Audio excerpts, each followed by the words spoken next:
नमस्कार, SBT news में आपका स्वागत है। पेश है 21 अक्टूबर शुक्रवार सुबह 6:15 बजे राजस्थान की बड़ी खबरें। सबसे पहले एक नज़र डालते हैं आज के हेडलाइंस पर। पत्नी संग लंच करने इंदिरा रसोई में पहुंचे सीएम गहलोत।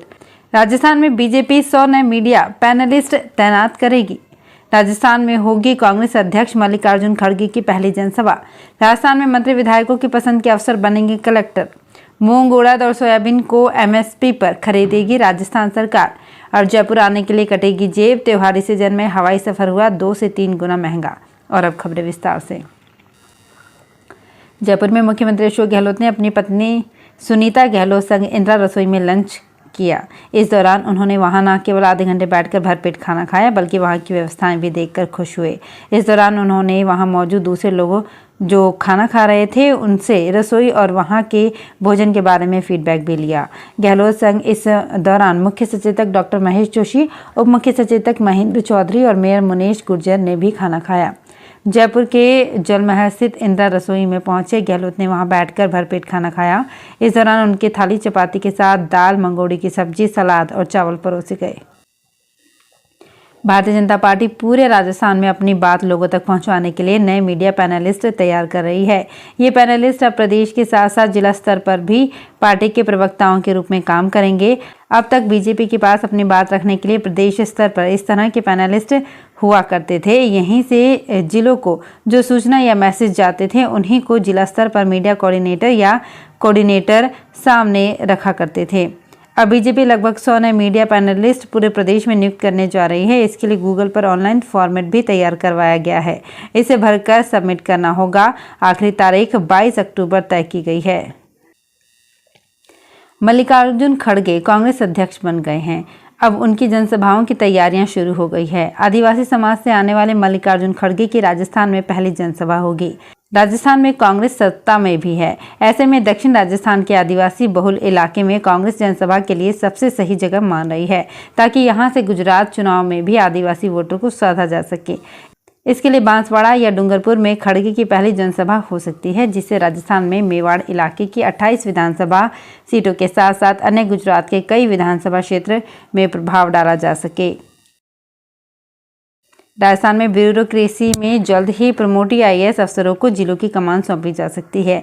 इसके साथ ही पिछले कार्यकाल की तरह मुख्यमंत्री अशोक गहलोत कुछ सीनियर आरएएस अफसरों को भी कलेक्टर बना सकते हैं। खास बात यह है कि जल्द होने वाले बड़े प्रशासनिक फेरबदल में विधायकों और मंत्रियों की पसंद के अफसरों को कलेक्टर बनाया जाएगा। सूत्रों का कहना है कि दीपावली के बाद प्रमोटी आईएएस और सीनियर आरएएस अफसरों को बेहतरीन पोस्टिंग का तोहफा मिल सकता है। फिलहाल राजस्थान के किसी भी जिले में किसी आरएएस अफसर को कलेक्टर नहीं लगाया गया है। राजस्थान सरकार ने न्यूनतम समर्थन मूल्य पर खरीफ फसलों की खरीद शुरू कर दी है। इस पर राजस्थान सरकार ने प्रदेश में मूंग, उड़द, सोयाबीन और मूंगफली को न्यूनतम समर्थन मूल्य पर खरीदने का फैसला किया है। सरकार ने इसके लिए किसान पंजीयन और मंडियों में खरीद के लिए तारीखों का भी ऐलान कर दिया है। घोषित तारीखों के अनुसार राज्य में 879 खरीद केंद्रों पर मूंग, उड़द और सोयाबीन की 1 नवंबर से और 18 नवंबर से मूंगफली की खरीद की जाएगी। राजस्थान में सहकारिता मंत्री उदयलाल आंजना ने बताया कि प्रदेश में राजफेड द्वारा समर्थन मूल्य पर मूंग, उड़द, सोयाबीन और मूंगफली की खरीद के लिए ऑनलाइन पंजीकरण गुरुवार 27 अक्टूबर से शुरू किया जाएगा। त्योहारी सीजन में हवाई यात्रा आम यात्रियों के लिए महंगी पड़ रही है। आम दिनों की अपेक्षा फेस्टिव सीजन में सफर 3 गुना महंगा हो गया है। दरअसल त्योहारी सीजन में सभी एयरलाइन कंपनियों ने अपने किराए में इजाफा कर दिया है। ऐसे में दिवाली पर घर लौटने वाले लोगों को महंगा टिकट खरीदना पड़ रहा है। दिल्ली, मुंबई, पुणे, चेन्नई समेत बड़े शहरों का किराया 2 गुना से भी अधिक वसूला जा रहा है। दिवाली से पहले की उड़ानों में किराए में मनमानी के चलते आम यात्रियों की जेब लगातार भाई दूज तक कटेगी। खास बात है कि दिल्ली, मुंबई के लिए जयपुर से रोजाना 7 से 8 उड़ानें संचालित हैं। इसके बावजूद किराया आसमान पर पहुंच चुका है। जयपुर के मानसरोवर में बनाए गए सिटी पार्क का आज शुक्रवार को मुख्यमंत्री अशोक गहलोत उद्घाटन करेंगे। शाम 5 बजे होने वाले इस कार्यक्रम में पार्क के पहले फेज का उद्घाटन होगा, जिसमें horticulture work, civil work, jogging track आदि बनाए गए हैं। इस कार्यक्रम में गहलोत के अलावा यूडीएच मंत्री शांति धारीवाल समेत अन्य लोग शामिल होंगे। 52 एकड़ जमीन पर 110 करोड़ रुपए की लागत से बन रहे इस पार्क के पहले फेज में horticulture work, civil work, jogging track बनाए गए हैं। इसके अलावा पत्थर और मेटल से बनी 17 विशिष्ट कलाकृतियां, 2 parking area, oxy hub, rock fountain और बैठने के लिए आकर्षक बेंचेस हैं। पहले फेज का काम करीब 61 करोड़ 31 लाख रुपए की लागत से किया गया है। पर्यटन गाइड चयन और प्रशिक्षण के लिए आयोजित परीक्षा में जिले के सफल अभ्यर्थियों के दस्तावेजों का सत्यापन झालावाड़ में मंगलवार से शुरू हो गए। इसके लिए सभी चयनित अभ्यर्थियों को मूल दस्तावेजों और अपलोड किए गए फॉर्म के साथ आज 21 अक्टूबर को पर्यटक स्वागत केंद्र में मौजूद होना है।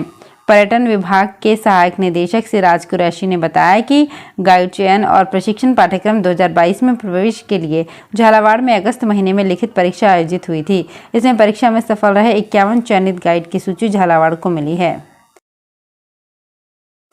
भाजपा आलाकमान ने दिल्ली में आज शुक्रवार को कोर टीम की बैठक बुलाई है। अचानक बुलाई गई इस बैठक को लेकर पार्टी नेता भी अचंभित है। इस बैठक को विधानसभा अध्यक्ष को ज्ञापन देने के कार्यक्रम में पूर्व मुख्यमंत्री वसुंधरा राजे को नहीं बुलाने से भी जोड़कर देखा जा रहा है। भाजपा के वरिष्ठ नेता ओम माथुर भी इस बैठक को बुलाने पर अचंभित नजर आए। उन्होंने कहा कि दिल्ली में बैठक बुलाई गई है तो कोई न कोई राजस्थान का विषय है, क्योंकि परसों नड्डा के साथ देर रात तक हम थे, तब तक ऐसी कोई बात नहीं थी। बैठक की वजह से मुझे भी कार्यक्रम स्थगित करना पड़ा। विधानसभा अध्यक्ष को ज्ञापन देने के कार्यक्रम में वसुंधरा राजे को नहीं बुलाने पर माथुर ने कहा कि विषय गंभीर है, 2 बार सीएम रही हैं। सिरोही जिला मुख्यालय पर 50 करोड़ की लागत से मिनी सचिवालय भवन का निर्माण किया जाएगा। मुख्यमंत्री बजट घोषणा के अंतर्गत स्वीकृत मिनी सचिवालय निर्माण के लिए सामान्य प्रशासन विभाग ने 50 करोड़ रुपए की प्रशासनिक एवं वित्तीय स्वीकृति जारी की है। ऐसे में अब शीघ्र ही मिनी सचिवालय का निर्माण कार्य शुरू होने की उम्मीद जगी है। राजस्थान रोडवेज के कर्मचारियों के लिए बड़ी खबर है। दरअसल राजस्थान राज्य पथ परिवहन निगम ने कर्मचारियों को अगस्त माह का वेतन और पेंशन का भुगतान आज से करना शुरू कर दिया है। इसके लिए 68 करोड़ रुपए की राशि भुगतान के लिए संबंधित डिपो को जारी कर दी गई है। साथ ही प्रशासन ने सभी डिपो प्रबंधन को निर्देश दिए हैं कि वे आज ही वेतन व पेंशन कर्मचारियों के खातों में जमा करवाएं। गौरतलब है कि राजस्थान रोडवेज के कर्मचारी पिछले 2 माह से वेतन और पेंशन का इंतजार कर रहे थे। झालावाड़ में बेमौसम बारिश से परेशान किसान फिर से हिम्मत कर अब रबी फसलों की बुआई की तैयारियों में जुट गए हैं।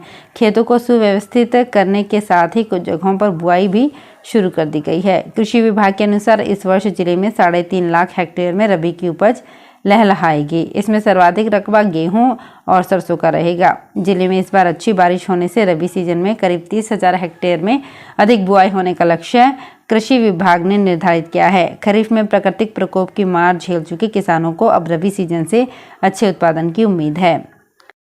तो फिलहाल इस बुलेटिन में इतना ही। फिर हाजिर होंगे कुछ और बड़ी खबरों के साथ। अगर आप भी अपने आसपास की छोटी बड़ी और महत्वपूर्ण खबरों से अपडेट रहना चाहते हैं तो सब्सक्राइब कीजिए हमारे चैनल एसपीटी न्यूज को और प्रेस कीजिए बेल आइकन पर।